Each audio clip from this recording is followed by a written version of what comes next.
Hello, welcome to this episode of Bits and Booze. My name is Scott Chacon. I'm the co-founder and CEO of GitButler. I also happen to be an expert on wines and spirits. So today, Patrick Steinhardt, who works at GitLab and is a Git core contributor, and he's going to be teaching me and teaching us about Git mailing lists. How do you contribute to Git-based projects over a mailing list rather than over GitLab or GitHub? I asked him what he wanted to drink, and he said whiskey. So we're going to get through some whiskey. Booyah! Hello, welcome to Bits and Booze. Today we're going to be going through kind of an archaic way of using Git, but it was kind of like the first way of using Git. But we've been looking at kind of interesting Git workflows, and I feel like not a lot of people actually know how Git itself is managed and how mailing lists are used with Git, and that Git can even like send emails. So I don't actually send patches over mailing lists very often, but I happen to know somebody who does. So I have a special guest with me today. I have Patrick Steinhardt, who works for GitLab, who works on Git core. And I invited you over here to have some booze with me and to teach me and our audience how to use a mailing list with Git, sort of the mailing list workflow. I've sent a couple of patches years ago, but I tried to set it up myself, and it's a little bit different. It's a little bit complicated, but it is a very powerful workflow in the end. So I asked you what you might like to drink, and you said maybe some wine, but I also like scotch. I have here some Glenlivet. I'll pour you a little bit more here. Thank you.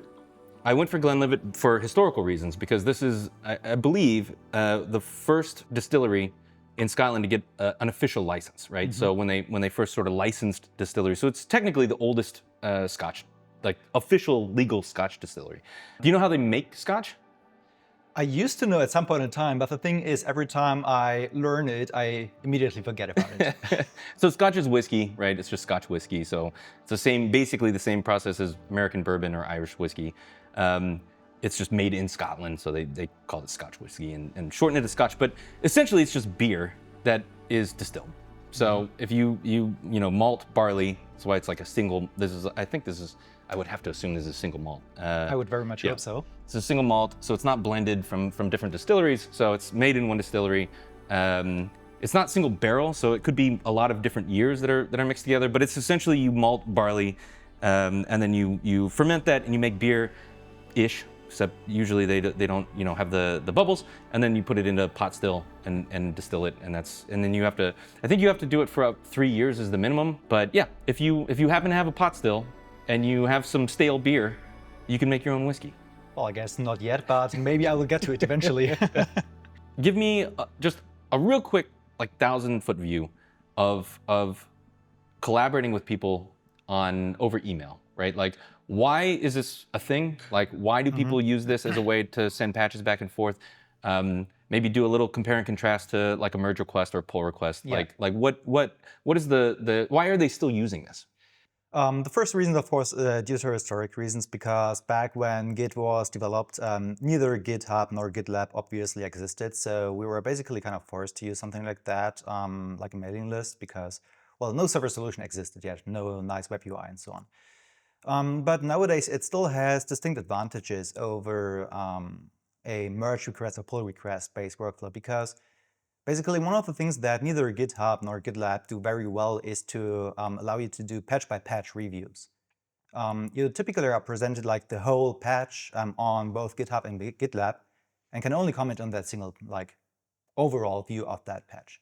Like the unified diff of everything on the branch. Diff, exactly. Yeah. But once you get multiple different patches, it becomes way harder to actually review those patches one by one. Right. And this is something that is way easier to do on the mailing list compared to both GitHub and GitLab. And so, I mean, some systems, like I think Gerrit kind of does it this way, although they force you to have kind of one patch as sort of the entire branch, right? And you have to keep kind of squashing it down.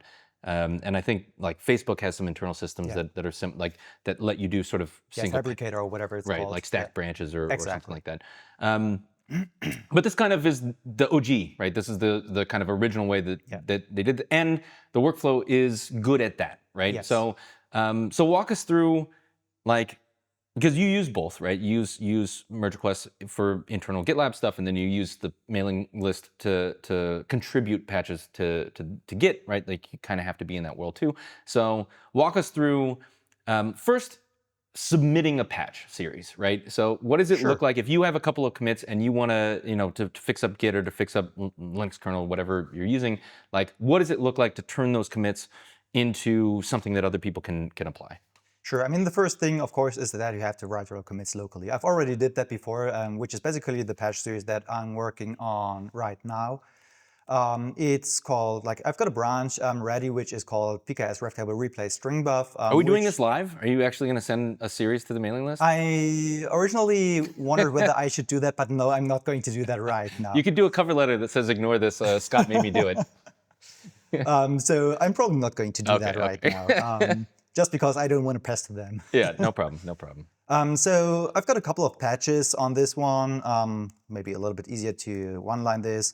Like it's 10 patches or something like that, which are all on this branch. And these basically refactor the Reftable backend that I've recently upstreamed to Git to better handle allocation failures.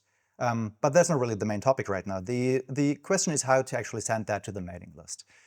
The first thing that is quite important here is that on the mailing list, you actually want to have very good commit messages. Right. It doesn't really fly to just say, fix this, fix that, but you want to explain why did you fix something like this. So if, for example, okay, well, this is a little bit of a worse example. There's only like a single sentence in here. But if we look at some of the presetting patches, for example, over here. This is what my email from Gmail looked like, by the way. Let me maybe decrease the font size a little bit. So like this, it fits on the screen. That's what it's supposed to look like. Here you can see that there's actually some explanation in this. And this is very important on the mailing list-based workflow, because you actually want to have good explanations why you're doing things, because that is the whole thing about mailing list workflows. Right. It's way easier to communicate changes, and also it's way more important to communicate those changes. I mean, this is kind of the really interesting thing, right? Is that the commit message becomes the body of the email, right? Yes. Like, and then that also becomes the documentation for the code change, which is kind of fascinating, because if you look at merge requests or pull requests or any of those workflows, I never see commits like this. Yeah, like, true. Like you would never, like internally at GitLab, I'm sure nothing looks like this, right? Well, I mean, in the Gitaly team, I managed to change the way how we work in favor of actually doing it like this. Like originally when I started out, basically the commit messages were like, fix this, fix that, without much of an explanation. But nowadays we are doing a whole lot of better job in that. I mean, it's due to the tooling to a degree, right? Because it's hard to see these. Like even in both of I'll just say our interfaces, GitHub and GitLab, right? Yes. If you click on the tab that's like, here's a list of the commits, which most people don't do, right? Yeah. Like you just look at sort of the discussion, and then you look at the unified diff, and kind of it's hard to see sort of what the differences are. But like it's very rare to actually see the full anything more than the top message, right? Like the first line. Which really is a shame, I have to say, because explaining why exactly you're doing things very much helps reviewers out to figure out what it is you're doing and why you're doing that. Yeah, and I mean, this is what comes up in a blame, so it's nice to have exactly. That is the second most important reason. Like first is, of course, the reviewing process, but I'm sure everybody has already introduced some kind of bug into the code base that they've written.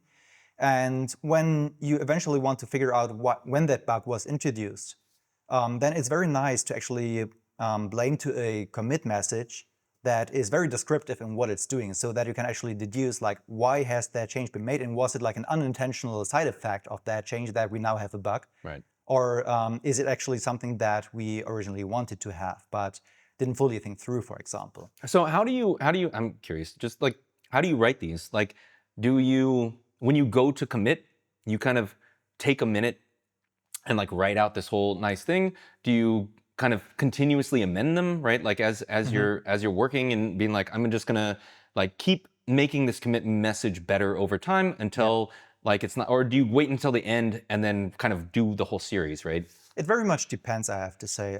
In most cases, I work with something I call like explorative programming. Like I just hack away on things, and the first 3 tries, I will always have to discard everything I did, because I eventually figure out that my whole concept of what I'm currently doing was basically flawed.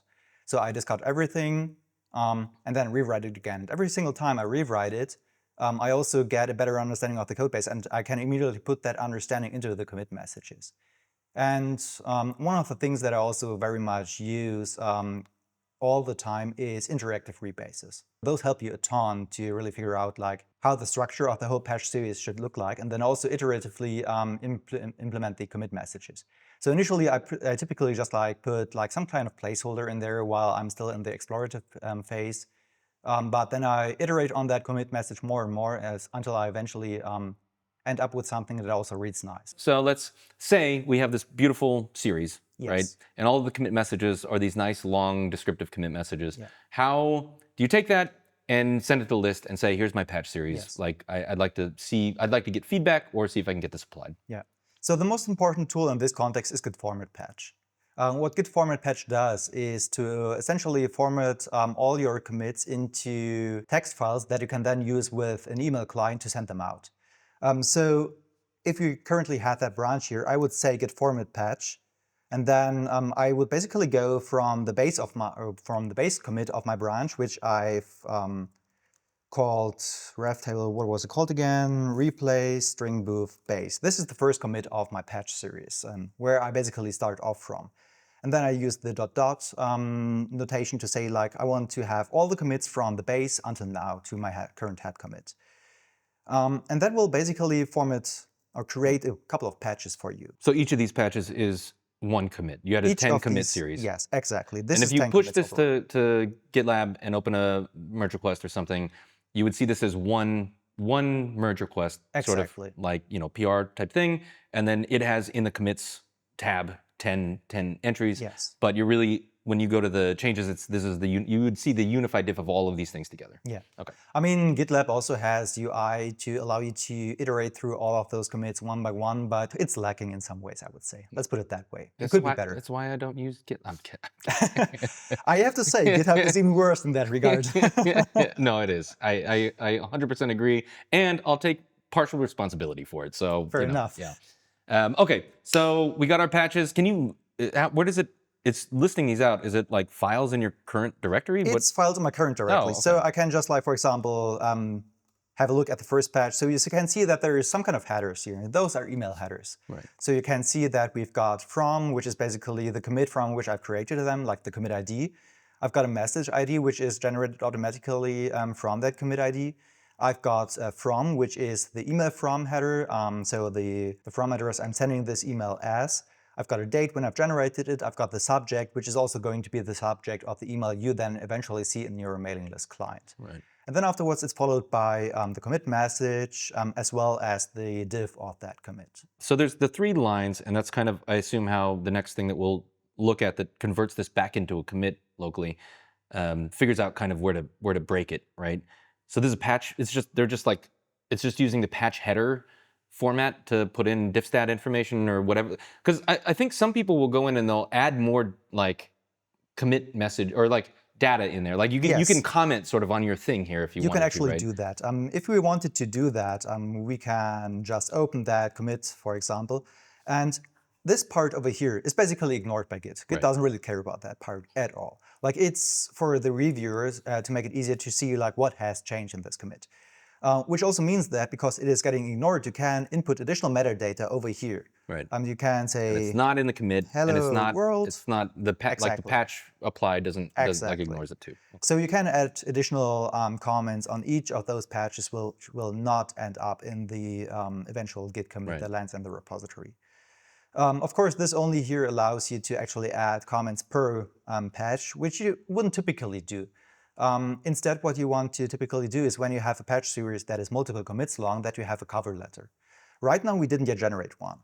As you can see, we've only got the files 0001 until 0010. So basically only the patches. And the cover letter, so like I've seen these before. Like actually, I don't know if you noticed in that where it says like patch 1 of 10, right? Yes. And so you can see, and they all share a thread ID or something. Like I know when you see it in mail, you can say, hey, this is all part of a thread, which Gmail ignores, which is also really fun.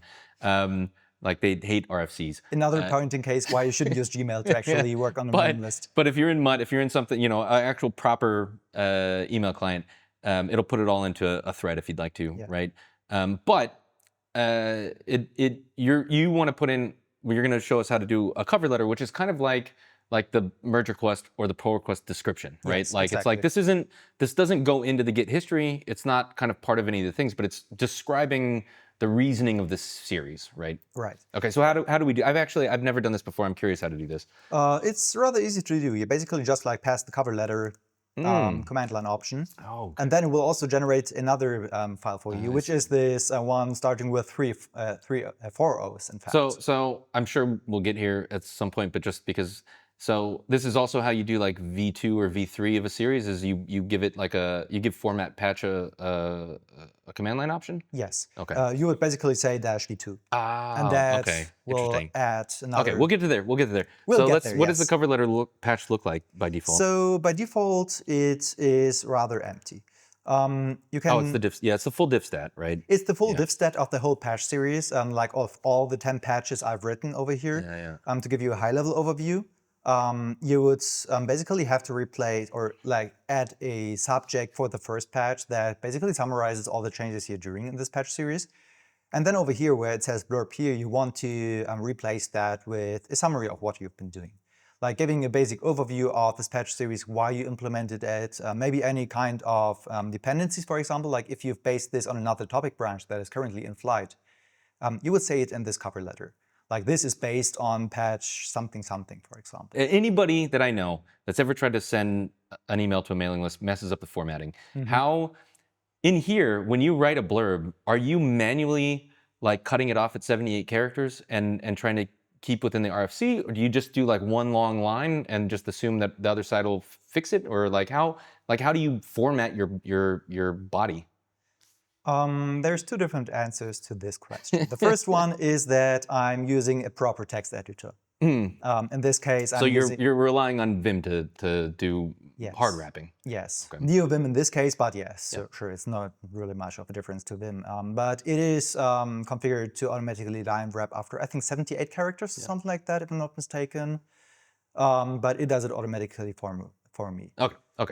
But the second part to the answer is that if you use tools that properly send out patches, those will also know how to split up the line so that it's actually conforming to the RFCs, and so that you don't have like white space damage patches on the mailing list. That's interesting. If you do like your commit message and you're having essentially your soft wrapping, like you just have one long line per paragraph, sort of, right?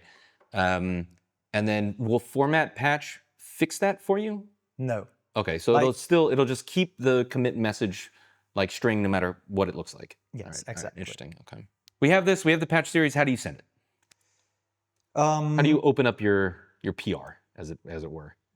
So what I'm typically doing, like it's a little bit bare bones, I have to say. Like there's two different ways of doing this. One of the things is that you could use git send email. Which is built into Git and allows you to send email by using IMAP. Or no, MSMTP, I think, SMTP in this case. Yeah. But I myself am not really using Git send mail at all, but I'm instead also using MUT to send those emails because it makes it way easier for me to configure because I only have to have the configuration of how to send emails in one single place, compared to also having to configure like both MUT and Git. So for send email, is it like you give it the email address and like star.patch or something and it figures it out? That is a very good question. Like how do you actually get the email addresses to send it into your patches? And this one, let's take another step back first. What you can do is basically you add another option to git format patch. And you basically say like --2 equals and then the email address you want to send it to. So in this case, we want to send it to the Git email, to the Git send them to list. me. Can you send them to me? Yeah, so send them to that. Okay, so let's do that. I'm gonna get a bunch of random emails from our rabid listeners. So if you now have another look at the cover letter, for example, we can also see that there's another header edited, which is this to header, and this has your email address now. So I don't see a patch ID in here, or thread ID. Like how does it know that this is all part of one thread? You actually have the thread ID in here because it's the message ID. It's the second from the top. Does it share, all the message IDs share the same ID? No, but the other patches actually refer to that message ID. Okay. So we over here have the cover.something, and if we have a look at the first patch, we can see that there's an in reply to. I see. Okay. References. Oh, that's cool. Okay. So it actually knows. Learning how email works now too. So we have our patch series. We have our threads. we can have send it the- out. We can open our sort of mailing list PR, as it were, right? Like how do we get that done through Mutt? So yeah, as I said, I'm not using Git Sendmail, but I'm using Mutt instead. And this is very bare bones. I haven't really gotten around to it to script that, but what I'm basically always doing is to just loop in it in a bash loop. Yeah, it's a little bit embarrassing, I have to say. So I just like for p in all the patches I have, do mutt-h and then p, done. That's how I send out What's those mails. mutt-h? It's like a Dash- one-liner that doesn't open up the TUI, or? Well, unfortunately it does.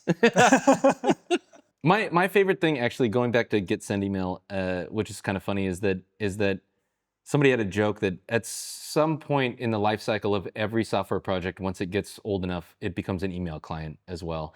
And Git almost started that way. Like I feel like send email was a very early or shell or Perl script or something that you know. It's still implemented in Perl, if I'm not mistaken. Is it? Of course it is. We just recently had the discussion that tools like this maybe shouldn't be part of Git itself. This is why I wanted to do this episode, is because I feel like what you've brought up as the downsides of the PR or the merge request sort of workflow is very good. I've heard Linux people essentially say, like, there's no way that I could do the volume of review that I do, like using pull requests or using any other tool. Like the mailing list is the most efficient way Yes. of doing this. Yeah, one of the big advantages of using a mailing list workflow is that you basically can script your own workflows.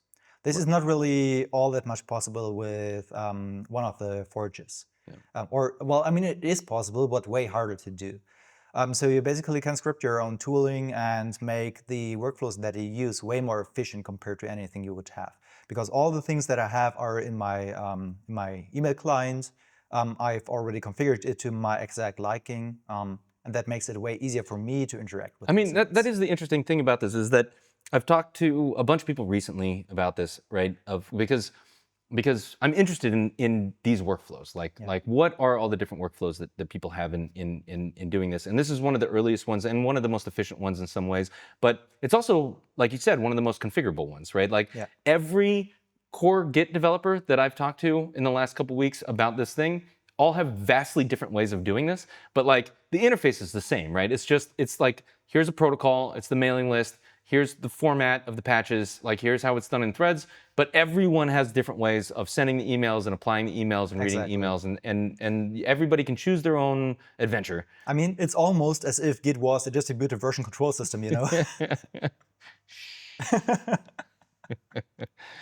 We're both working. We both started or worked for centralized version control systems, essentially. So you know, you have to be. You're wearing it on your sleeve, like literally.